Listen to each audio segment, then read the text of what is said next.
and we're off to the races. Ladies and gentlemen, beyond thrilled. Guys, it's every day that I get on this monitor. It seems like I bring these stories to life. I flesh out these stories with different characters. Some are colorful stories, right? Some people have checkered backgrounds. Some people will blow your mind and your socks off if you wear underwear as well. Most of you guys don't. I am really thrilled because this next cat I've been meaning to get on here on Almost Famous Radio Podcast for the past literally almost a year, but we haven't made it happen for different circumstances. I think what happens, I put it out there, and then the world and God and everything conspires, right? As I say, the universe, right? And then before you know it, it happens on God's watch, not a second late, not a second sooner. Guys, I have this great guy. I mean, this dude is unbelievable because he represents the DACA movement. He represents he's part of the tapestry of LA, what LA is made of. He came when he was a young boy from Mexico, and get this, over the past few years he's had to battle so many giants like David and Goliath, because all these administrations say they're going to help, and no one really is doing it yet. I mean, thankfully there are city council member and Congress that have created the DACA, which basically helps them. This initiative helps keep them safe from these people trying to deport these wonderful people that have gotten a college degree, such as my dear friend from Cal State, Long Beach, LBC in the house. And this guy is unbelievable. He's directed me. He's got this luck, man, this sense of like a lucky charm. Every time he does something, there's all these people's names attached to it. This dude's like unreal. Guys, he's an activist. He's the founder of undocumented cinema. All right. In a lot of his movies, obviously talk of these hard truths, about people coming into the country, immigration, and just strong stories that line up with a lot of will resonate with us, right? As we go along, guys, give it up for, it's my honor and privilege to interview the one and only Carlos Alberto Méndez Velázquez. Thank you, Jen, for the introduction. Oh my God, that was so cool. Weighing in at 285 pounds. Ya no nos faltaba. Oh, I know. my God. That's good. You got that. A lot of most people get out never tell me that. You would know that. You're good. Yeah. Did you see the Benavidez fight? Did you see the last fight that happened? No, I did not. I did not get to see it. But I saw some clips online. Yeah. Me too. I'm not gonna lie to you. I didn't get a chance either. Bro, You're always busy. This is because you're always juggling like all these different like great projects, bro, that come from the heart. Because to you, everything is meaningful. Everything must have a meaning. We were talking about earlier, like just shooting the shit, and you're like, let's create a short film, dude, like on a whim. And you're like, yeah, but it's got to be something that's strong, bro. Like I was thinking more something, you know what I mean? Like it's more like deep and profound, and that's who you are, Carlos. Ever since I first met you, when I think I gave you change, right? I go, hey, you have any change? I had quarters galore that day, and we were in an acting class in North Hollywood with a good friend, Shala Vega. I tip my hat off to what a wonderful actress. And I mean, she's been in all kinds of stuff. Her parents are fantastic actors as well. Shala Vega passed away some years ago, God rest her soul.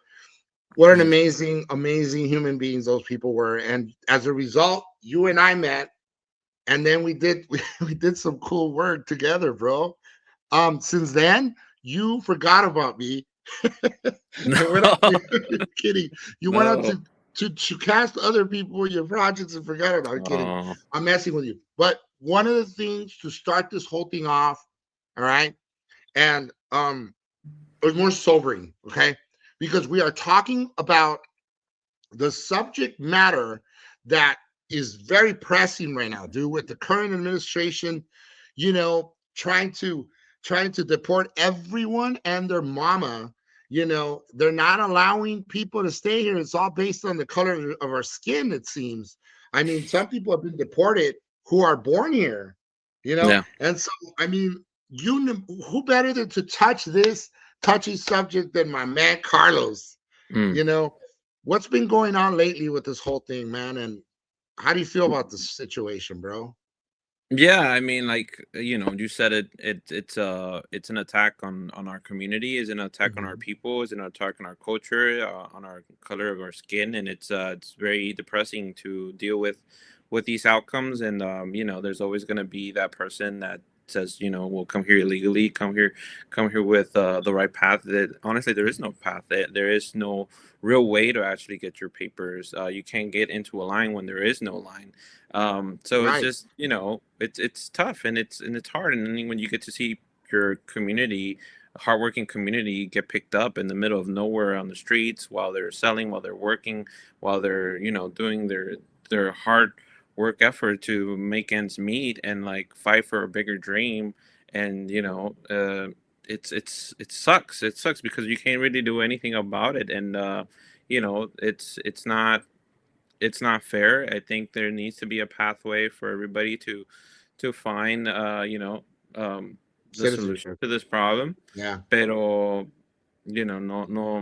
no se ve la solución. So you don't see the Yeah. solution. You don't see anybody trying to do anything about it. As much as we do protest, as much as we do speak up, sometimes we do feel invisible. But like we just Yeah. have to continue to speak up Well, and find.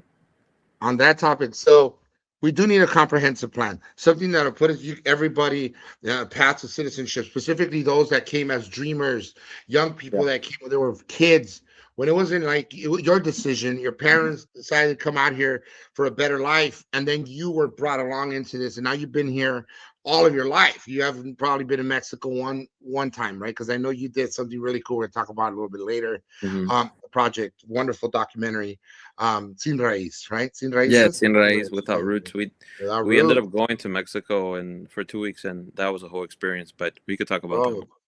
Yeah, I want to talk about that. There's so much to talk about you, bro. It's so hard because every time you and I have so much we could talk about forever in a day. There's a Yeah. lot. And so I wanted to board on the topic. Obviously we're under siege right now. Everyone is like, dude, I mean, they're up in arms. People are afraid. Do you find that there are people that don't even go to work regularly because they're afraid they're gonna get, you know what I mean, like just deported and stuff and get captured by these criminals? Because these people are not using good tactics, bro, even to detain people. What do Yeah, you you see it in every situation, especially in the business owners. We have our own business, we have a family business, so all of our Mhm. vendors and all of our people who we work with, have felt the shift and the change, and Mhm. the sales have gone down. People don't really save. They're saving more of their money, or they're sending more of their money to their homes and their country because they don't know if they might get deported at any given time. So it's just like they have gotten less work, they have gotten less opportunities, they're afraid to go out, especially downtown. If you were to go and see the vendors there, everybody is struggling, and it's you could feel it. You don't feel the same energy, you don't feel the same vibe. There's this attack, and it's uh it's very, very vivid. It's sad, and it feels like a dark cloud over our nation these days, over the city of LA. But and you know what? I talk about a time because I used to sell clothes in downtown LA. We had a store with my Yeah. son's mom. We had a store in downtown, and we used to sell clothes, and people would walk up and down freely. It used to be a different period of time, and now I have gone by, and it's like a somber look, ominous. Yeah. Like you hear, I only the rats, you see rats going by. The Yeah. giant rats look like cats, like huge rodents. You don't see people anymore singing, man. You don't Yeah. see folks enjoying their time, walking up and down. There's that sense of the camaraderie, the culture, where you're talking about, how are you? How's it going? Hey, man, I like your pants, like your shoes. Would you pick them up? Oh, right up the street at the next alley. Hmm. There's none of that anymore. And it's been shifted to a sense of fear that it's very visible. It's visceral in some cases. Yeah. People have claimed that they ran away from the clutches of the government. Man, it's like barely, got off like scot free, but it almost felt like they almost got in trouble. And Hmm. and and that person could go even deeper. That person is the breadwinner sometimes for the children at home and the family. So when you take that individual, people say, oh, they took the dad. Well, the guy's not. You don't get to know the reality of the matter. There's more to it, Yes. Get uprooted because the dad gets taken away. How are the children going to even know? How are Yeah. people going to survive? Yeah. And that's a tough situation. Do you have a vivid memory of a time like when you were a kid, right? You remember coming from Mexico at all, or you have any memory at all? Yeah, I do have memory of like when I was in Mexico. I do remember a lot of episodes in my head where I was Mhm, with my grandma and we would go out to the mercado, and mhm. I do recall those little snippets in my mind. But Sure. they were so limited, so it's just like, but they were so warm and beautiful. And Yeah. I do, like I had already told you, we did go to Mexico about 4 or 5 years ago, and Let's talk we did about a that. documentary about it. So it's just like going back and being there for 2 weeks, going to Teotihuacan, Tasco Guerrero, Cuernavaca, El DF, Beautiful. just like, being immersed in your world. It was a beautiful experience. I wish I could go back and enjoy more of it, pero a la vez, you build a whole life here, and you belong to two worlds and two cultures Yeah. and two flags, and you want to fight for both of them and represent both of Sure. them, and it's hard. It's hard because you're letting a part of you also be invisible, and it sucks.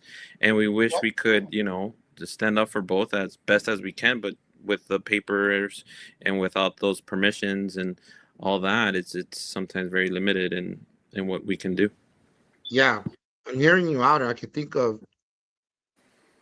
I guess we could segue into the fact that you've sort of the being invisible in this country. You're able through art, through the lens, if you will, of a filmmaker. You've been able to tell stories. You've been able to sort of bring that to the forefront for those people to have that may not have even an iota or an idea per se of what it's like to go through stuff like that. Like let's talk about la pared humana, the human wall. Wow, how it was. There's so many moments in that. It was so crazy. It garnered the attention of Telemundo. It was a channel 34, a channel 22, I guess back in the day. It was everywhere, and Yeah, such a great story, such a limited time that I think when I shot my scene, dude, you're down to 10 seconds. It we're was down. so, not to mention, hey, I want you to expound on that too, but not to mention, we then had people back in the day, right? Because it's during like Facebook or something. Oh, Yeah, careful, because ICE is down the street in South LA at certain streets, Firestone or whatever. yeah, ICE is there in the corner of the park and giving people heads up about the different traps, so to speak, and how one guy got. Remember that what was it, the ice cream dude? You was selling mm, ice cream and he got tackled down and taken into a car. They were snatching people. It yeah. really, but it captured.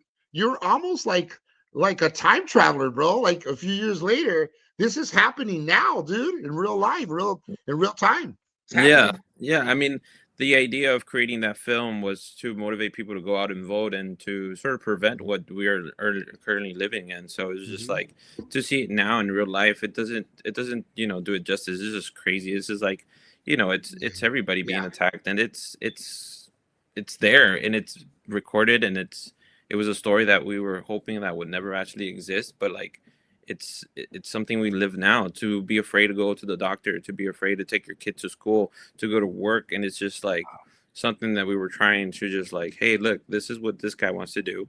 This is what could happen. Go out and vote. Go out and use your power to do that, and make a difference. But like, yeah. unfortunately, now we're actually in it, and it's a We're in the scary thick of time it, for bro. everybody. We are. We're in the thick of it, dude. Seriously. And like you said, it doesn't do it justice, the film, because it's that bad. Really. That when you have people grappling with people on the floor who haven't done anything wrong, you know what I mean? Nothing other than why are you on top of me kind of thing. Yeah, And that's just the see a goddamn pregnant right a to fight pregnant back. mother a pregnant mother getting detained, while their kid is also watching them getting detained, while there's their parent, getting taken, and the kid in school, and it's just like all these episodes and all these scenarios are just like they're inhumane. We don't deserve this type of Right, treatment. right. And it's, it's a sad time to live in. Yeah. And you actually get to see the amount of hate that people have towards people of color, and it's just very Hmm. demeaning and sad to see And the existence of that. totally, 100%. You have a new film called La Monarca, correct?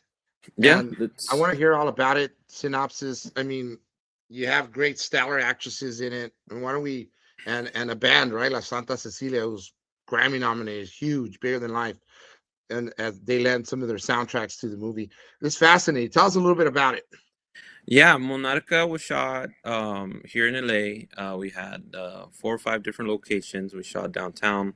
We shot at a factory. We shot at a big, beautiful house with pool, piano, backyard. It was really cool. Then we Beautiful. had like a really tiny house. We shot it in 2 weekends. A small crew, actors who were very dedicated and passionate about telling the story, and it's a story about a mother and a daughter, and the relationship between them, and sort of like understanding that all the injustices that this woman is going through sort of come down to the end of the story, where it's like a party that's celebrated for her daughter, but like more things come into place, and it's just a bomb of emotions, and Yeah. all that sort of relate to the idea of like not having your papers, saying goodbye to loved ones, and not being able to be there for them. And so it's just like the story uh, tackles all those elements and those topics Nice.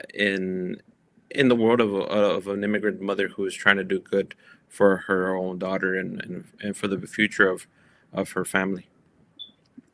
Beautifully said. I love it, man. I can hardly wait. And so, are you guys pitching these to this specific film to the you to put it through the circuit? You put it through the film festivals and Yeah, such.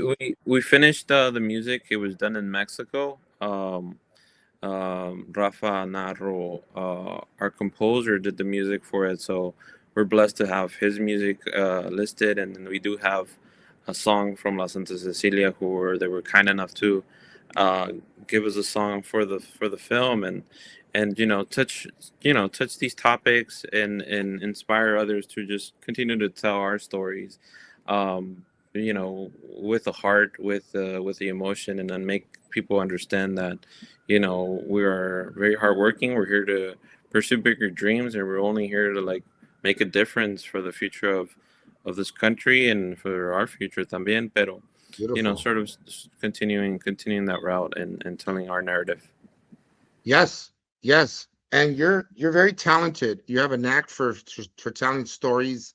We're all storytellers, but as a director, I mean, and you're a good actor. I've seen you act. Well, I've acted alongside you.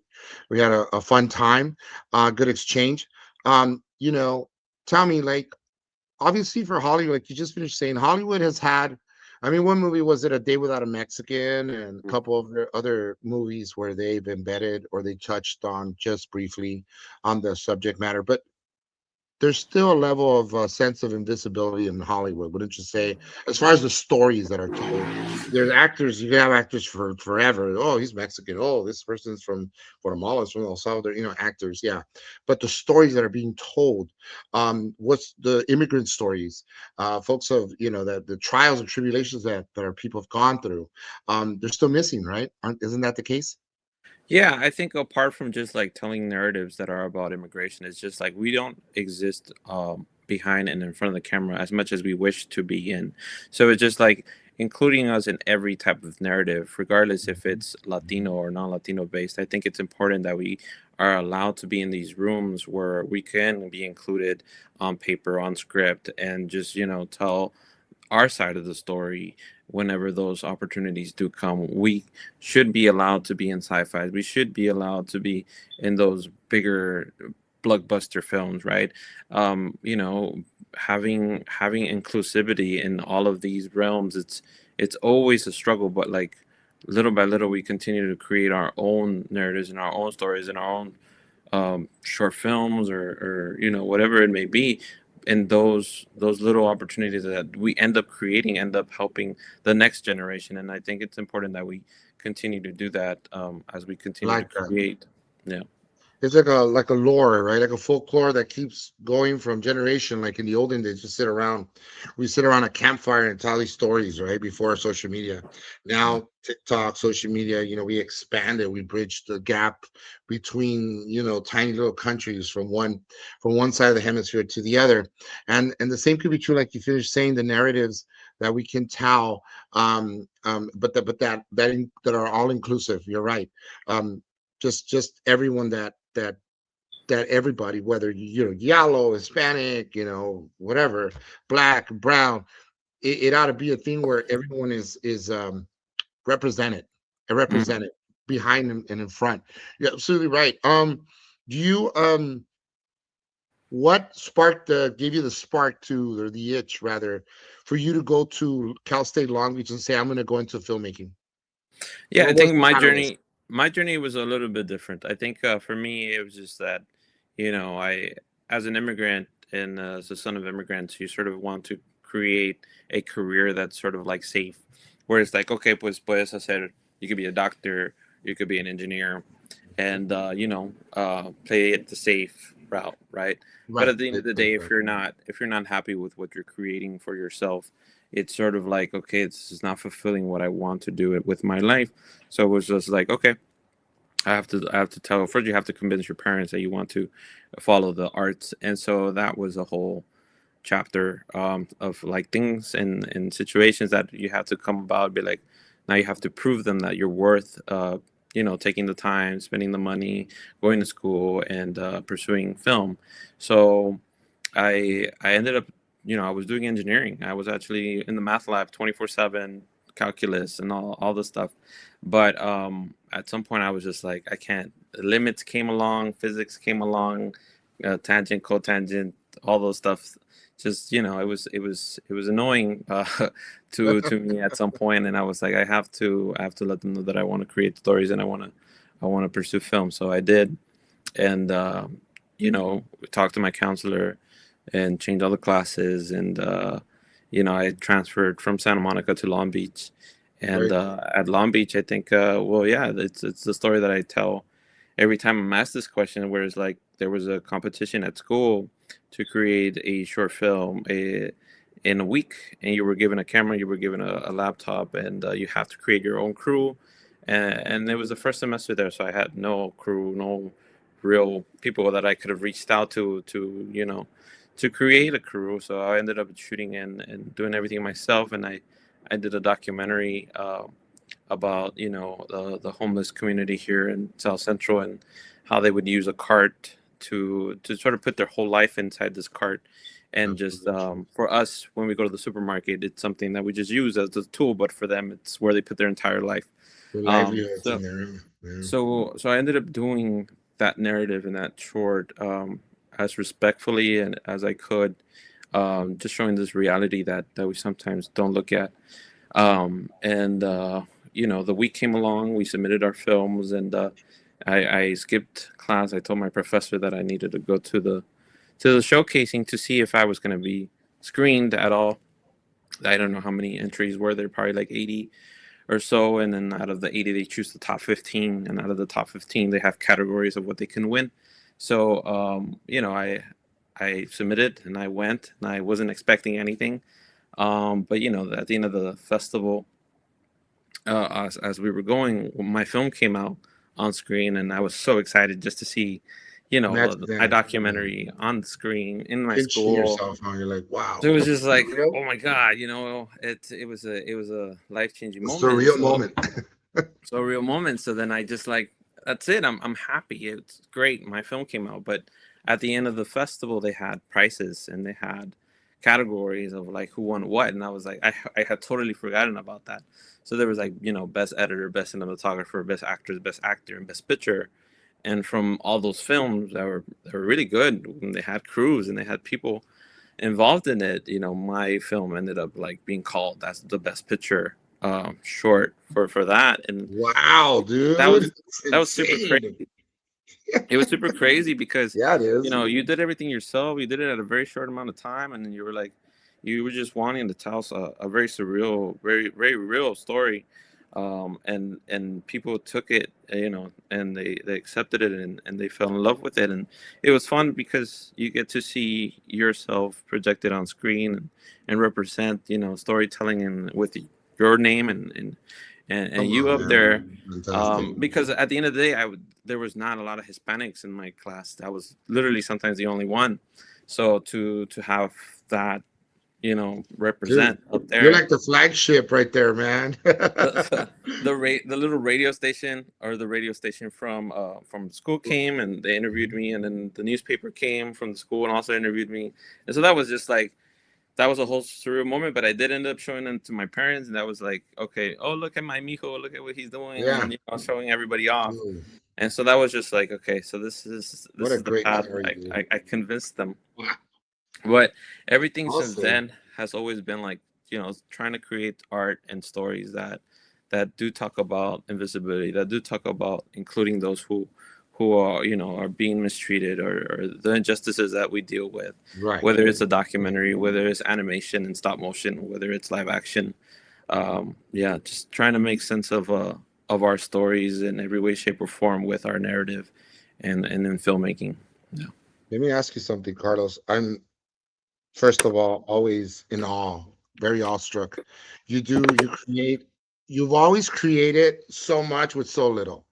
Yeah. You have an idea, the idea, I could probably give you I don't know, an 8mm camera, which by now would be really awesome to shoot from, because that's like vintage, right? But like an 8mm camera would give you like a portable camera from, from the 1990s or something. And you have an idea, and the story that gets developed under that. It's not really the camera per Yeah. se, but a lot of it is the story that gets, and it's almost like they'll probably even say he felt like kind of putting that emotion out, and he was going for that look. You know what I mean? Yeah. And that's what I like, dude, about you, bro, because you have done some pretty cool stuff, and it inspires people. And I knew you were that person that I needed to have for the longest on the show. And I'm glad that you finally came on, dude. You did me a solid and said, dude, I'm jumping on, bro. And I'm like, what the fuck? This is awesome. Because from the time I met you, Carlos, I'm not geeking out. From the time I met you, I always knew you had a gift, dude. You're gifted. And I'm good with that kind of stuff, dude. I could vet people, and I could tell this guy, he's going to do big things. And I always told you, dude, Carlos, man, I mean, I don't know what it is, but you have like this sort of God-given, bestowed upon gift that you're able to tell stories, dude. And when you watch something, it looks really cool. And sometimes you're pressed for time, and you're like kind of scratching your, like the time we were shooting that film, and you're like, but it's gonna happen. We got to make it happen. And you're committed, and your commitment to the projects that you undertake is phenomenal. It's one of a kind. So I just wanted to tell you that. Thank you, Jim. Get your ego so big so you can't fit through the room. When you try to leave, you're not gonna be able to get out. Let's talk about. I think following what you're saying, I think it's always important for me to like just respect every project as it comes, and just like try to make it as best and unique as you can when what it is that you have at your disposal. And it's just like, how can it stand out if it's just a chair that you have there? What kind of story that you can tell if you put somebody there just sitting there, and what can they say? How can you light it? How can you make it look? What frames you can use? What lenses you can use? And just sometimes you don't need that big budget. Sometimes you just need the story. And even if it's shot on your phone or with the little Osmo that I told you to get, I think it's I got it. I bought it, dude. I'll show it to you later.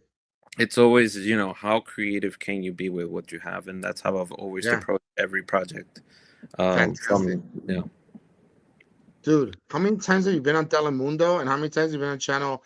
You've been on a few channels. How many times have you been interviewed? I think you befriended the host of that show, right? The guy that used to come out to see you for like, I forget his name, but you've been on Telemundo quite a bit, huh? How many times? I mean, again, because of the same situation, whether if it's the animation work, or the live action work, or even music videos, we've been able to jump on those stations, and just like little by little, let people know what we do, and let people what we represent, and how we do it, and continue moving forward with each project. Then you were like recently, were you at the LA Stadium, or that stadium right there along Fig? You're shooting something there? Tell us Yeah, about. so that was well, there's been two occasions that I've gotten to work there, and that's that they're always very beautiful to experience. One of them was actually a restaurant called Chagos, who is from Guadalajara, and it's tortas ahogadas. And I was able to Okay. do my first commercial, food commercial, and have it aired at the BMO Stadium. Wow, dude. That's just that's intense, and then you just see it like Impressive, bro. every I like that. maybe I don't know 10 times you see it up there, and it's like, dude, I directed that, I shot, I had my Hey, DP, kudos to and you, then it's dog. like I had my little Good crew, but stuff. we did it. And, we were a You did small it. crew, but we made it happen. And so Absolutely. it's beautiful to see your work, to have those dreams come true, to On the see silver screen. That's yeah, badass. like who can say that I had my commercial air at a big That's stadium? right. That's It's crazy. rad, bro. And so, and then the most recent one, we were able to do coverage for PBS of SoCal. And that whole experience is beautiful. Because you get to vibe and see the inclusivity that in this situation brought of like this cartoon that represents, you know, the POC and people of color, and it's just like being able to be a part of that movement, and just seeing the love that they had for Phoebe and Jay es un show Badass. que está en PBS, and just it's pretty cool. It's one of a kind. No, it's a otherworldly, as I like to say.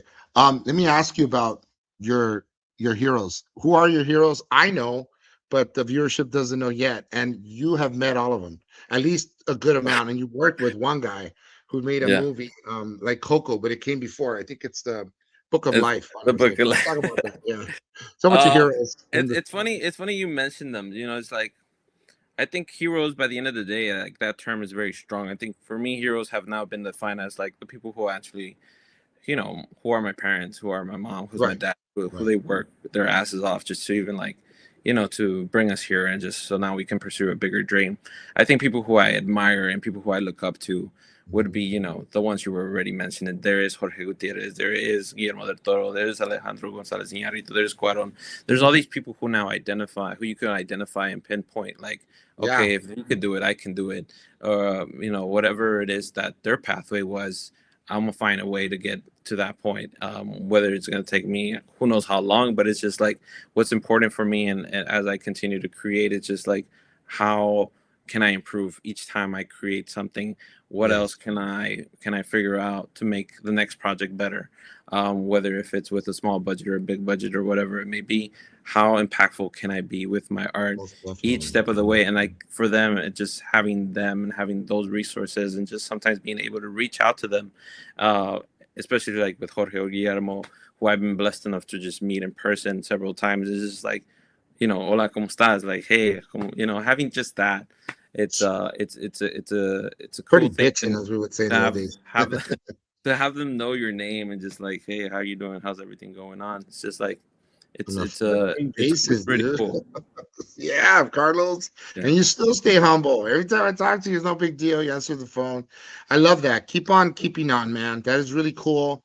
Yeah, we got to work on some stuff in the summer, hopefully, for sure. I do want to talk about undocu cinema, bro. That's a huge one. You found it, kind of co-founded that. How did that all come about? And where are we at in terms of where are we at right now as a nonprofit? Or is it a nonprofit organization? Yeah, so we on docu-cinema started out when I was in school, and just like not having any sort of connection or network with your own community, with your own creative community. So it was just like, what can I create? In this case, it was just like, okay, let's start a Instagram page, and it's just like this person edits, this person acts, this person shoots, this person directs. And so like just having them network, having those connections among them, letting them understand that there's more of us creatives who are also pursuing arts or film, and just being undocumented or documented. And so just having those bonds has always been important. As a nonprofit, we haven't been able to completely fully get it there, but we are still planning to have it approved. but yeah, those are just like baby steps. But just the idea of like kids from high school reaching out and just Yeah, letting it's you know, it's cool. like, oh my God, you went to school for this, and I could finally, convince my parents and let them know that I could also pursue arts, regardless of my status. And you get a bunch of those messages every now and then, just like it's always overwhelming, but like very inspirational for them to see that regardless of their status, they were still able to like follow that dream or that niche that they wanted to pursue, and Uh, it's just because of yes. maybe on docu-cinema or because of the connection from one another. um, so I'm always happy to see it grow, and the idea is that we'll have like a scholarship available for them at some point where we could Sure. let Yeah. them let them sign up and like see what they're creating, and if we could help them in any way, shape, or form, we would do it. Yeah, it's your words are so inspirational. And how impactful is that you're able to far and wide get your word, your narrative out in so many ways and inspire the next person that probably is also a DACA recipient, is also a dreamer. Maybe it's a younger person that's in high school. Yeah. Doesn't necessarily have to be a dreamer. Just No. be a regular person, just anyone, man. And say, I want to be just like Carlos. I want to see how he didn't reach out and say, oh my God, dude, like this dude, he entertained my post or whatever I said and reposted that.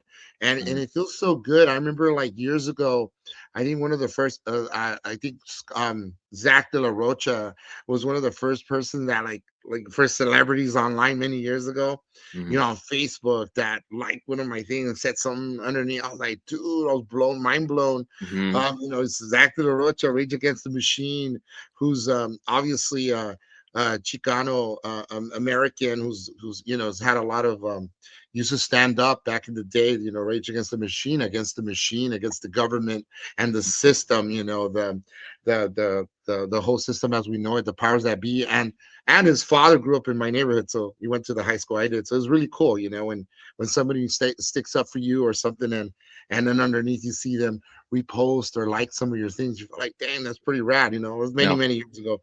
But I want to say, man, on behalf of, just like somebody that also wishes that we can culminate this and kind of make sense of this in a good way and reach across the party lines, whatever needs to happen, and come to a positive conclusion and give everybody, like you said, a clear path to citizenship. You know, I want to thank you, man, because with animation, you're telling stories also, and Yeah. using it's Well, fantastic. it's animation was, I'm part of Latinx in animation, and I'm one of the charter members there. But like, the opportunity came along where I was able to tackle the medium of stop motion, which I had Mhm. never ever had actually touched.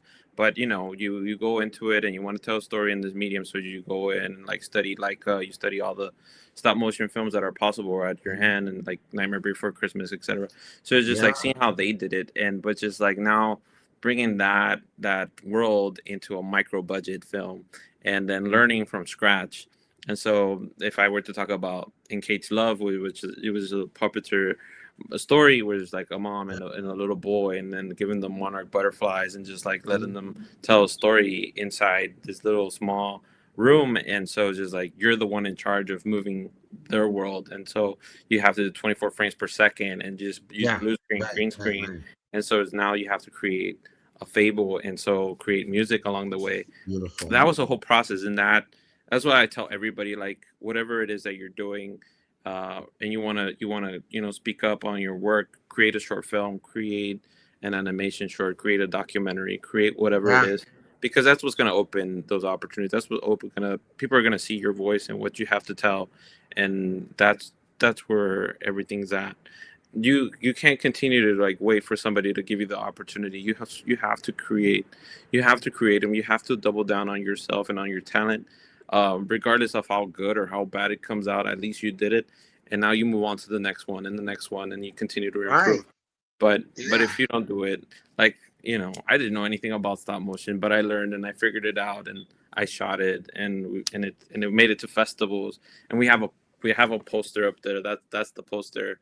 We have the That's what it documentary is. poster, but it's just like, those are just like experiences that you have to go through, and you have to be be aware of those fears that live inside you and tackle them, even if it Head takes on. you a long time. But Yeah, as long as you do it, I don't. I One love of my this things is conversation we're having. I don't move on to any other project until I finish the project Yeah, that I started, and that's always been my thing. that's your thing. I love that, Carlos, because you know what, and that's true testament of your grit and and your determination to see a project through from inception all the way to completion. It's phenomenal. I also wanted to add to that. Yeah, the one you talked about, the animation was made in 2020, right? That one was a Yeah, 2020 yeah, that's project. during the pandemic. We were letting Mhm. it out, and you know, unfortunately, we went through that. So it was just like, okay, we were able to screen it at an outdoor festival, and then we ended up making it into a few more other festivals. And the biggest one was Hola Mexico. So Wow, it's that huge, was bro. very cool to be along with different Latino filmmakers. The Mhm. program is called Tomorrow Filmmakers Today, and to be a part of that. And working with Carlos Aguilar, who's a film critic, who's also a DACA recipient, and Mhm. being seeing him there do his thing, and just being inspired by the rest of these other filmmakers. And when any other opportunities come, like that film got me to help produce another short called Roots for La Mhm. Leaf, and then I was able to also teach a class for stop motion with the U Cinema project. And so it's just like, you don't know when the next opportunity is going to come or what these shorts are going to give you, but as long as you create them, people see that you have something to say, that you're willing to Right. create with what you have, and just it all comes down to your creativity and your heart to tell stories. Bro, it's phenomenal, dude. I mean, and any collaborations that we must look out for, or anything anybody you'd like to collaborate with in the future, aside of me, of course. Yeah, well, I mean, anybody. I'm always happy to see and work with new talent. I, I as long as you're creating something and you're passionate about it, and there's a good story there, I will always be willing to help, whether it's producing, whether it's directing. I Yeah, if it's meaningful, and it has something to say, whether for the community or for that one thing that you're holding on to in your heart that you want to let out, True. then I'm more than happy to help and assist. Gotta let that phoenix fly, bro. Let that phoenix fly for sure. And you're willing to help. Yeah, I mean, if you want to look at, I think give a shout out to the film I got to produce.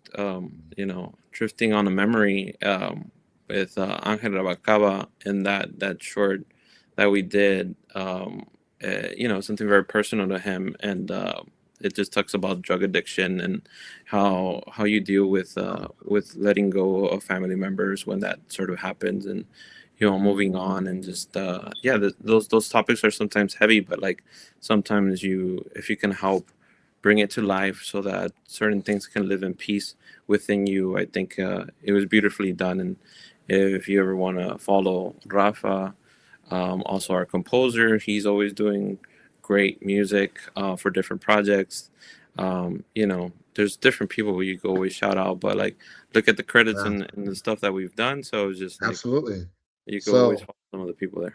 your latest project, Monarca, and you have your Instagram. Let's go ahead and plug you in right now. Plug in all your Instagram, your Yeah, IG, uh, yeah. your So it's social media on Docu handles. Cinema. It's our page where we put in all the work from anybody who's actually creating stuff right now, who has DACA or is undocumented or has anything to really say in support of our movement. But you can also follow me directly on to Filming for Change. You can see the music videos. You can see documentaries, and live action work. You never know where I'll be working next, so it's just always fun to I see see that you with journey. Eugenio Derbez at one point Yes, too. I saw you with him yeah, on the we project. was working with Alessandra, and every now and then I do go to her house and we shoot some small stuff. Yeah, It's always nice to have those guides and those mentors along the way. yeah, Um, it's not easy, but as long as, again, you're hungry and you're willing to push that, go the extra mile. I think you'll be able to open those doors. Wide open, man. Keep pushing the narrative, keep pushing the envelope from obviously third generation of folks that come from braceros. My uncles came in the 1950s, and the struggles back then, a lot of them are still happening now. They made the way for my family to be here, and my dad specifically. And I just want to thank you, man, from the bottom of my heart, for telling those stories and for being a good friend and always a good mentor. Even for myself, every now and again I ask you, hey, what camera should I get? And you're like, dude, you should go for this. It's a good one. And you did just that, and it really helped me out a lot. I was able to shoot some stuff even for my podcast. And that's my story. If nothing else, we're gonna close this circle. Any last words, bro? How do you inspire the next generation? What should they take up a camera just like me? I mean, because I'm an old dude, but even the younger generation, I mean, what should they do if they want to dabble in filmmaking or get their feet wet or their teeth, cut? Yeah, well, first of all, I think I want to say thank you, Jim, for your space, for letting me be here today and just inviting me. And just like, I want to say that, you're an amazing person. You always have good energy. If anybody's feeling depressed or down, just go to Jim. He'll help you out. He'll take you up a notch and just like, he'll throw all the flowers that he possibly can. And just, and he'll end up like being more energized than anything.